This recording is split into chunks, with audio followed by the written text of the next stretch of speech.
آپ نے سنا ہوگا حضور نے سورہ رحمان کے بارے میں فرمایا ہے، سورۃ الرحمان عروس القرآن، یہ سورہ رحمان جو ہے یہ قرآن کی دلہن ہے۔ جیسے دلہن کو آپ خوشنما لباس پہناتے ہیں، آراستہ پیراستہ اس کو گہنے اور اس کو زیور پہناتے ہیں، تو جس طریقے سے سجاتے ہیں آپ دلہن کو، اللہ تعالیٰ نے ایک سورت قرآن مجید میں یہ ایسی رکھی ہے سورہ رحمان کہ اسے خوب سجایا ہے۔ اس میں الفاظ کا در و بست، اس کا اپنا ایک ڈیوائن میوزک ہے۔ وہ تو اللہ تعالیٰ قراء جو ہے خاص طور پر مصر کے قراء، اللہ تعالیٰ ان پر رحمت نازل فرمائے، ان کی خطاؤں سے درگزر کرے۔ جس طرح قرآن کے انٹرنسک میوزک کو انہوں نے واضح کیا ہے، واقعہ یہ ہے کہ اگر یہ لوگ نہ ہوتے، شیخ عبد الباسط محمد عبد الصمد، شیخ محمود خلیل الحصری، یہ لوگ کہ جنہوں نے قرآن کے اس غنا میوزک، یہ لفظ جو ہے آپ حیران نہ ہو کہ میں یہ کوئی شاید توہین کر رہا ہوں قرآن کی، حضور نے یہ لفظ استعمال کیا ہے، تغنو، اس قرآن کو اچھی سے اچھی خوشلحانی کے ساتھ پڑھو۔ من لم یتغن بالقرآن فلیس منا، جو قرآن کو بہتر سے بہتر انداز میں، اچھی سے اچھی آواز میں، خوشلحانی کے ساتھ پڑھنے کی کوشش نہیں کرتا، وہ ہم میں سے نہیں ہے۔ بلکہ ایک مرتبہ حضور رات کے وقت آپ گشت پر تھے اپنے ساتھیوں کے حالات معلوم کرنے کے لیے۔ حضرت ابو موسیٰ اشعری رضی اللہ تعالیٰ عنہ ایک صحابی ہیں، ان کے گھر کے پاس سے گزر ہوا، وہ رات کو تہجد پڑھ رہے تھے، کھڑے ہوئے کیف کے عالم میں قرآن تلاوت کر رہے ہیں۔ حضور کو بہت پسند آئی ان کی قرات، کافی دیر تک وہاں کھڑے سنتے رہے۔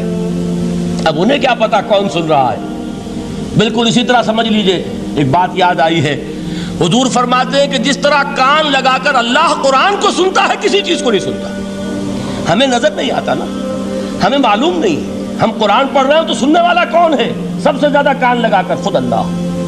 یہاں اس لیے مجھے یاد آیا کہ ابو موسیٰ اشعری کو کیا پتا تھا کہ کون سن رہا ہے، وہ اپنی کیفیت میں نماز میں تہجد میں قرآن کی تلاوت کر رہے تھے، اور ظاہر بات ہے ان کے گھر ایکڑوں میں بنے ہوئے نہیں تھے، ایک ایک کمرہ، ایک ایک کوئی حجرہ، ایسے ہی تو گھر تھے نا صحابہ کے، لہذا حضور پاس سے گزرے، آواز آئی، کافی دیر سنتے رہے۔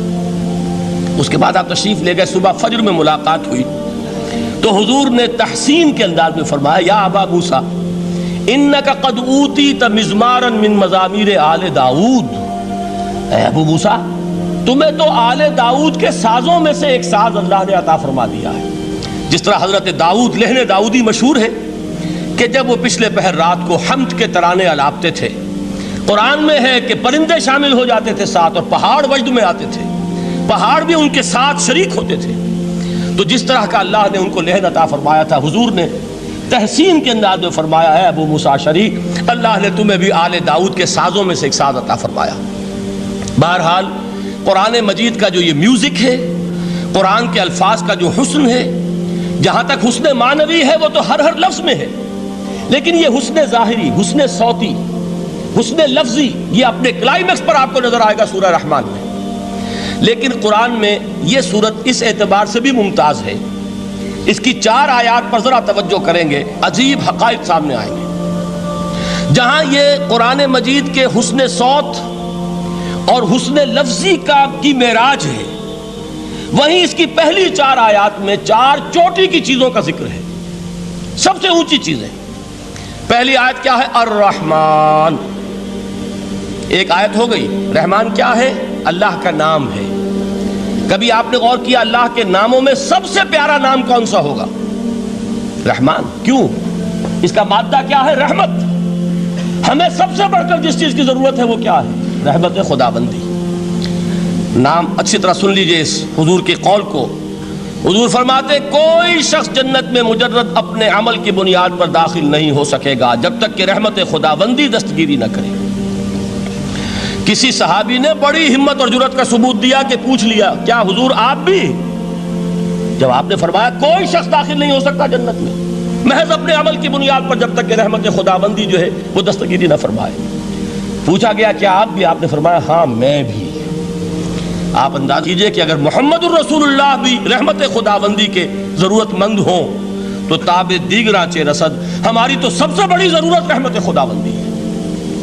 اب یہ رحمت جو ہے قرآن مجید میں اللہ تعالیٰ کی یہ شان 2 الفاظ کے ذریعے سے آتی ہے، رحیم اور رحمان، اور کوئی مادہ نہیں ہے جس سے 2 نام بنتے ہوں اللہ کے، لیکن یہ مادہ ہے واحد رحمت کا کہ جس سے رحمان بھی ہے رحیم بھی ہے۔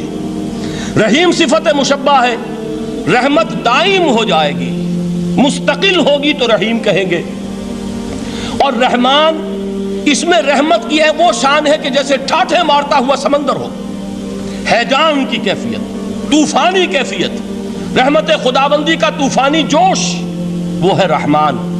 آپ تو رہتے اس علاقے میں ہیں، آپ کو معلوم ہے عرب اگر بھوکا مرا جا رہا ہو تو کیا کہے گا؟ انا جوعان۔ پیاسا مرا جا رہا ہو انا عطشان۔ بہت غضبناک ہوگا غضبان، غضبان آصفہ قرآن میں آیا ہے، بہت غضبناک۔ رحمان جس کی رحمت جو ہے جوش میں ہے، ٹھاٹھے مارتے ہوئے سمندر کے مانند۔ تو یہ اللہ تعالیٰ کے ناموں میں سب سے پیارا نام۔ اب آگے چلیے، الرحمن علم القرآن، رحمان نے قرآن سکھایا۔ رحمت خداوندی کا سب سے بڑا مظہر، رحمان کی رحمانیت کا سب سے بڑا مظہر قرآن ہے۔ ان میں جو منطقی ربط ہے اس کو سمجھتے جائیے۔ اچھا آپ یہ سوچئے، جو علم بھی انسان کو حاصل ہوا وہ کس نے دیا؟ اللہ نے۔ سائنس کا علم کس نے دیا؟ اللہ نے۔ علم آدم الاسماء کلہا، وہ علم الاسماء جو حضرت آدم کو دے دیا گیا تھا ازل میں، یہ اسی کا ظہور ہے، یہ اسی کی ایکسفولیشن ہے جو ہو رہی ہے اور ہوتی رہے گی ابھی۔ اور دوسرے علم ہے وہ کس نے دی؟ اللہ نے دی۔ لا یحیطون بشیء من علمہ الا بما شاء، مخلوق میں سے کوئی اللہ کے علم میں سے کسی شے کا احاطہ نہیں کر سکتا مگر وہ جتنا اللہ دینا چاہے۔ لیکن یہ کہ تمام علوم میں چوٹی کا علم قرآن۔ نوٹ کرتے جائیے، اب چوٹی کی چیزیں جمع کیجیے۔ اللہ کے ناموں میں چوٹی کا نام رحمان، اللہ نے جو کچھ انسان کو سکھایا اس میں چوٹی کا علم قرآن۔ خلق الانسان، انسان کو پیدا فرمایا۔ سوال یہ کہ حیوانات کو کس نے پیدا فرمایا؟ آسمان کس نے پیدا کیے؟ زمین کس نے پیدا کی؟ فرشتے کس نے پیدا کیے؟ کیا مطلب خلق الانسان؟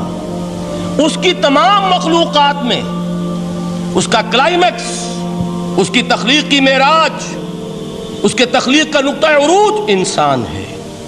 یہ ہے کہ جو مسجود ملائک بنا ہے۔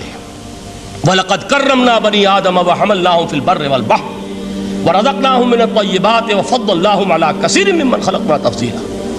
تو تخلیق